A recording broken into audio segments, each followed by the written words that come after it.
Assalamualaikum warahmatullahi wabarakatuh.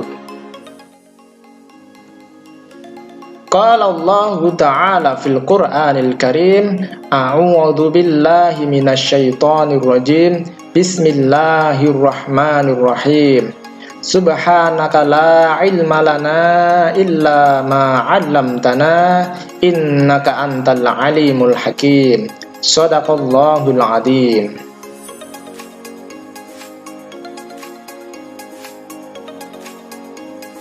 Ayyuhat tullab as-salihuna lil madrasatil ibtidaiyati at-takamuliyati harapan bunda bihadhil fursah al-mubarakah hayya nata'allam 'anil lughatil arabiyyah ma'an. Baik anak-anak siswa-siswi SDIT Harapan Bunda yang dirahmati oleh Allah, bagaimana kabarnya? Insyaallah kabar kalian baik ya. Baik, hari ini kita berjumpa kembali dengan Pak Tajudin untuk belajar bersama tentang bahasa Arab.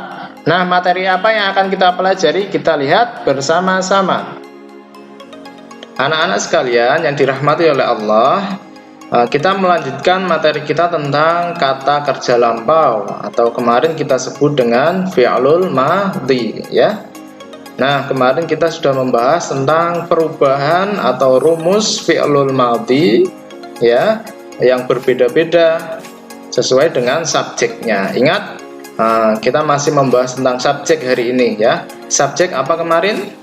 Subjek adalah seseorang yang melakukan atau mengerjakan suatu pekerjaan. Jadi orangnya atau pelakunya, siapa yang mengerjakan itu namanya subjek. Nah, pertemuan kemarin kita sudah membahas subjeknya berupa kata ganti ya. Kata ganti apa saja kemarin? Saya, kamu, dia, kita. Nah, itu namanya kata ganti. Baik, pada pertemuan kita kali ini kita akan membahas kata kerja lampau, namun di sini subjeknya nanti akan berupa nama orang ya.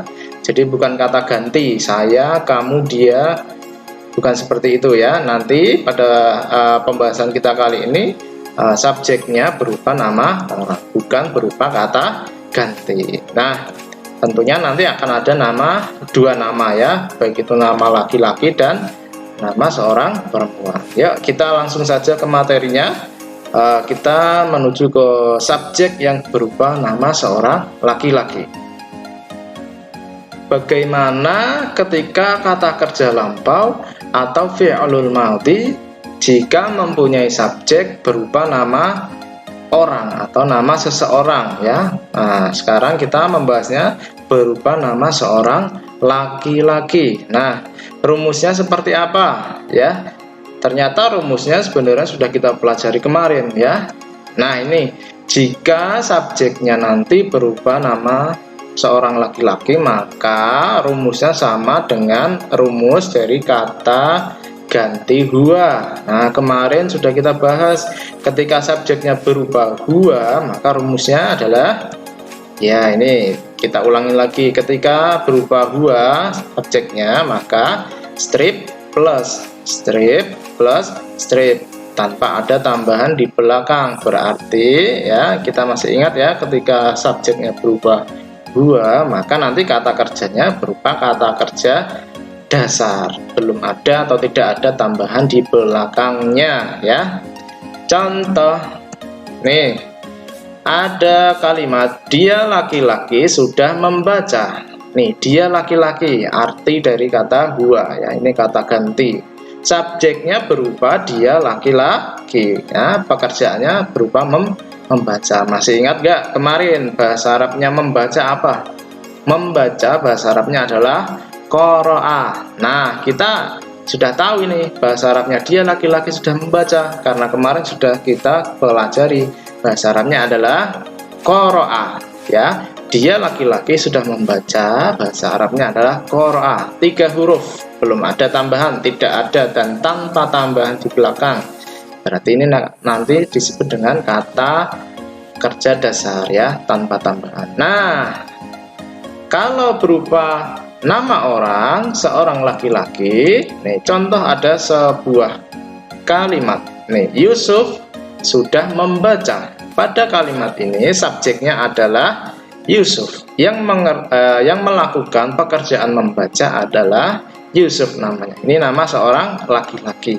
Nah, terus rumusnya ya seperti yang tadi dijelaskan, sama ya dengan rumusnya huwa, berarti bahasa Arabnya adalah qara'a Yusufu. Nah, Yusuf sudah membaca, bahasa Arabnya adalah qara'a Yusufu. Nah, ini mudah sekali kan, bahasa Arabnya sama atau rumusnya sama dengan huwa, qara'a. Ini sama kan, tanpa ada tambahannya. Nah, yang perlu anak-anak ketahui, jika di dalam bahasa Arab ini kan ada kata kerja, qara'a artinya kan membaca. Membaca itu kan kata kerja. Yusuf adalah subjek. Nah, di sini Yusuf nama seorang laki-laki. Nah, kalau dalam bahasa Indonesia, subjeknya nama orangnya itu di depan Yusuf, baru kemudian kata kerjanya Yusuf sudah membaca. Namun di dalam bahasa Arab, nama atau subjeknya itu terletak setelah kata kerjanya. Nah, ini diingat ya, kata kerja baru kemudian setelah itu adalah subjeknya atau nama orang. Ingat ya, subjeknya ketika berupa nama orang berarti dia terletak setelah kata kerjanya. Ini contohnya qara'a Yusufu. Nah, sampai sini anak-anak sudah paham? Nah, contoh kalau namanya bukan Yusuf ya, kita pakai nama Muhammad, berarti Muhammad sudah membaca, berarti bahasa Arabnya adalah qara'a Muhammadun. Contoh lagi Abu Bakar ya, Abu Bakar sudah membaca, berarti bahasa Arabnya adalah qara'a Abu Bakar. Contoh lagi Naufal sudah membaca. Nah, ini nama seorang siswa kelas 6 ya. Naufal sudah membaca, berarti bahasa Arabnya adalah qara'a Naufal ya. Contoh lagi, Irsya sudah membaca. Apa bahasa Arabnya? Qara'a Irsyah ya. Itu contohnya. Nanti bisa dikembangkan sendiri. Lanjut kita menuju ke kata kerja lampau dengan subjek seorang perempuan. Kita lihat. Yang selanjutnya kita akan mencari tahu rumus atau bagaimana sih perubahan kata kerja lampau jika subjeknya berupa nama seorang perempuan. Nah, ternyata ketika subjeknya berupa nama seorang perempuan itu nanti rumusnya mengikuti rumus dia. Jadi rumusnya sama dengan rumusnya hiya. Sudah kita pelajari pada pertemuan sebelumnya. Rumusnya seperti apa? Masih ingat nggak? Nih ya, rumusnya adalah strip plus strip plus strip. Nih, huruf yang nomor 3 berharokat fathah.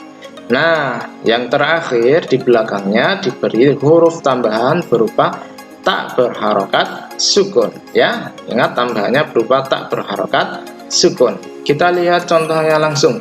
Ada sebuah kalimat, dia perempuan sudah membaca. Pada kalimat ini subjeknya adalah berupa kata ganti, yaitu dia perempuan. Ini sudah tahu, kita kemarin sudah kita pelajari. Sudah tahu bahasa Arabnya apa?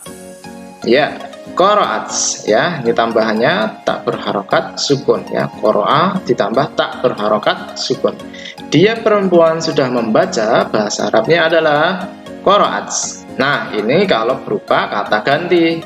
Nah, jika berupa nama orang atau tepatnya nama seorang perempuan, contoh Aisyah sudah membaca, subjeknya berupa nama seorang perempuan Aisyah ya, maka bahasa Arabnya apa?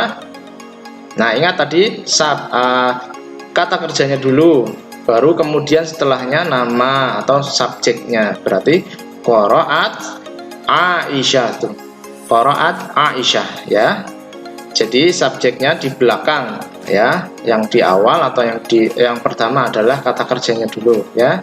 Qaraat Aisyah tuh artinya adalah Aisyah sudah membaca ya. Ingat, kata kerja dulu baru subjeknya. Contoh lain, nama lain ya, contohnya Fatimah. Fatimah sudah membaca, bahasa Arabnya adalah apa anak-anak? Qaraat Fatimah. Contoh lain, dijawab ya. Khadijah sudah membaca, bahasa Arabnya apa? Betul, Qara'at Khadijah. Contoh lain, nama siswa kelas 6. Nabilah. Nabilah sudah membaca. Bahasa Arabnya adalah Qara'at Nabilah. Contoh lain, Syakura. Syakura sudah membaca. Bahasa Arabnya adalah Qara'at Sakura, ya. Contoh lain, Fatihah sudah membaca. Berarti bahasa Arabnya Qara'at Fatihah, ya. Sampai sini sudah paham ya, gampang ya. Nanti bisa diterapkan di contoh atau latihan yang lain ya. Mudah. Ingat, kalau tadi subjeknya berupa nama seorang laki-laki, maka rumusnya sama dengan rumusnya huwa. Nah, sedangkan ketika subjeknya berupa nama seorang perempuan, maka rumusnya sama dengan rumusnya dia. Nah, ingat saja. Itu sangat mudah. Insya Allah anak-anak sudah paham ya sampai sini ya. Mudah sekali. Nanti kalau mau bertanya silahkan langsung bertanya saja. Mungkin ini saja yang bisa Pak Tajudin jelaskan. Semoga bermanfaat, menambah kesolihan kalian ya. Bisa diterapkan dalam kehidupan sehari-hari, dalam mempelajari atau mentelaah Al-Quran Al-Karim ya. Mari kita tutup pertemuan kita kali ini dengan membaca hamdalah bersama-sama. Alhamdulillahirabbil alamin wal afwu minkum. Wassalamu alaikum warahmatullahi wabarakatuh.